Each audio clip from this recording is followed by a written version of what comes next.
Salam, selamat malam Bapak Ibu Saudara yang saya kasih dalam Yesus Kristus Tuhan. Pada malam hari ini kita akan membahas lagi yang kelima ya, tentang persiapan bangsa Israel ya. Untuk itu kita sebelum memulai kita bersatu dalam doa. Ya Allah Bapa yang bertata dalam kerajaan surga, Bapa, di dalam nama Tuhan Yesus Kristus kami mengucap syukur Tuhan, Kau sungguh baik-baik kami, memulihkan kami, menyucikan, menguduskan kami dengan kuasa darah anak pembala dari Yesus Kristus Tuhan. Kau juga telah menyelamatkan kami dari roh jahat, roh kematian, roh dunia, roh mati, roh santet, sihir, tenung, tumbal, kuda-kuda, roh mati, raja mati, roh mereka rahmat, segala penyakit apapun, masuk penyakit COVID-19, varian apapun, dipatahkan kuasanya dengan dalam bala ya, dalam bala Yesus Tuhan. Terima kasih Tuhan, pimpin kami Tuhan dalam pembahasan yang kelima tentang persiapan bangsa Israel. Cara-cara Tuhan untuk merencanakan bangsa Israel bisa keluar dari Mesir. Kami percaya Tuhan, rema firman Tuhan ini akan diajarkan langsung oleh Roh Kudus yang sebagai guru agung kami, sehingga kami mengerti apa yang menjadi pelajaran malam hari ini. Urapi hamba-Mu Tuhan yang menyampaikannya, biarlah segala kemuliaan, puji, hormat, masukannya bagi-Mu Tuhan. Urapi Bapak Ibu sudah menyaksikan program ini dengan kuasa darah dan bala Yesus Tuhan. Dalam nama Tuhan Yesus kami berdoa sekali, amin. Ya, kita sekarang menuju ke yang kelima ya. Tuhan harus merancang peristiwa-peristiwa untuk membuat bangsa Israel bersedia meninggalkan Mesir ya.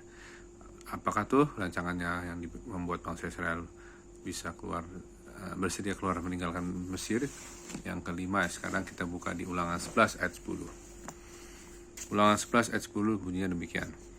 Sebab negeri kemana engkau masuk untuk mendudukinya bukanlah negeri seperti tanah Mesir, dari mana kamu keluar, yang setelah ditabur dengan benih harus kau airi dengan jerih payah seakan-akan kebun sayur. Nah, di sini kita melihat bahwa Tuhan membuat sadar bangsa Israel bahwa mereka mengairi benih dengan jerih payah. Bangsa Israel mengairi benih dengan jerih payah waktu di tanah Mesir. Nah, Tuhan menyediakan tanah perjanjian, tanah Kanaan tidak tanpa jerih payah. Artinya Tuhan menunjukkan bahwa Mesir itu bukan tempat yang enak ya, karena dengan segala sesuatu dengan jerih payah. Kalau tanah perjanjian ini benar-benar cuma-cuma, pemberian cuma-cuma dari Tuhan. Nah, supaya bangsa Israel sadar bahwa di Mesir mereka mengairi benih dengan jerih payah. Ada kekuatan yang sangat melelahkan ya. Begitulah makna rohaninya dengan dunia ini ya. Memang dunia ini nikmat, tapi ada jerih payah. Ada kerja bisa dari pagi sampai sore, sampai malam, sampai ketemu lagi pagi. Ada ambisi-ambisi untuk mengumpulkan harta, mengumpulkan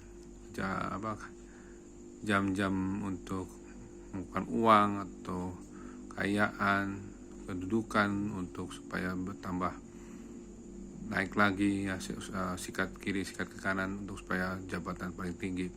Ya, itulah bumi dunia ini. Ya, Tuhan menawarkan bahwa kita dipersiapkan untuk kedatangan Tuhan, rapture. Untuk kedatangan Tuhan kita diberikan cuma-cuma kalau hidup kita berkenan di hadapan Tuhan, tidak bicara dia bernoda. Tuhan itu sayang, tidak mau. Sayang kepada manusia, tidak mau ada manusia yang terhilang dan tertinggal. Ya, makanya Tuhan Yesus datang ke dunia untuk mencari dan menyelamatkan yang hilang.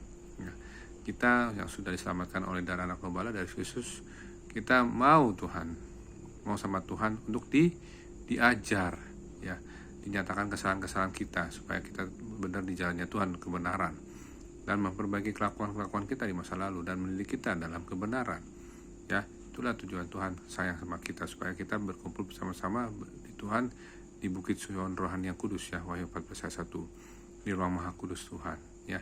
Jadikan pelajaran ini di Ulangan 11 ayat 10 itu bahwa jerih payah itu bukan berasal dari Tuhan ya. Jerih payah untuk yang konteks ini adalah untuk supaya kita bisa meninggalkan Mesir. Kalau Tuhan ngasih cuma-cuma, kita juga harus bersyukur, dan kita juga mengasihi sesama dengan cuma-cuma. Kita satu dalam doa. Bapa di surga, terima kasih Tuhan, Kau sungguh baik-baik kami.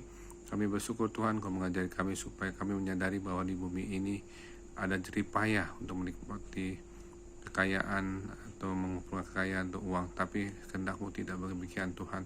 Kami percaya Tuhan, Kau berkata di dalam doa Bapa kami, berikanlah kami pada hari ini makanan kami yang secukupnya Tuhan. Tadi tidak perlu jerih payah tapi secukupnya. Biarlah kami juga mengumpulkan harta di surga, tidak fokus lagi sama kompromi keinginan dunia, keinginan daging dan tindakan dosa, karena kami ingin berbuat sesuai firman Tuhan. Kuduslah kamu sebab aku kudus, sebab aku kudus, itu perintah Tuhan. Kuduslah sebab kamu, sebab aku kudus. Maka kami terus menguduskan diri kami dengan darah domba dari Yesus Tuhan, dan kami terus mau berbuat kebenaran. Tolong kami Tuhan dengan Roh Kudus untuk mampukan ini semua. Kasih karunia-Mu melimpah-limpah ya Bapa, anugerah Bapa yang melimpah-limpah. Terima kasih Tuhan, berikan kami Tuhan pada saat malam ini istirahat yang nyenyak dari Tuhan Yesus. Berikan kami tidur yang nyenyak dari Tuhan Yesus Kristus. Bangunkan besok pagi jam 4, jam 5 untuk dengan tubuh disebarkan untuk melakukan saat teduh Tuhan. Kuasai alam sadar bawah sadar kami, Allah Roh Kudus dalam tidur kami. Dengan Allah Roh Kudus kami tolak segala kematian ini, serangan kematian, roh henti jantung, henti napas, akut abdomen, kuasa gelap dipatahkan kuasai dengan nama Allah Yesus Tuhan. Sampai keluar mimpi buruk, kelompok mimpi kotor dipatahkan kuasai dengan nama Allah Yesus Tuhan. Terima kasih Tuhan, dalam nama Bapa, Anak dan Roh Kudus, dalam nama Tuhan Yesus Kristus kami berdoa sekali. Amin. Terima kasih, sampai jumpa besok. Shalom, selamat malam.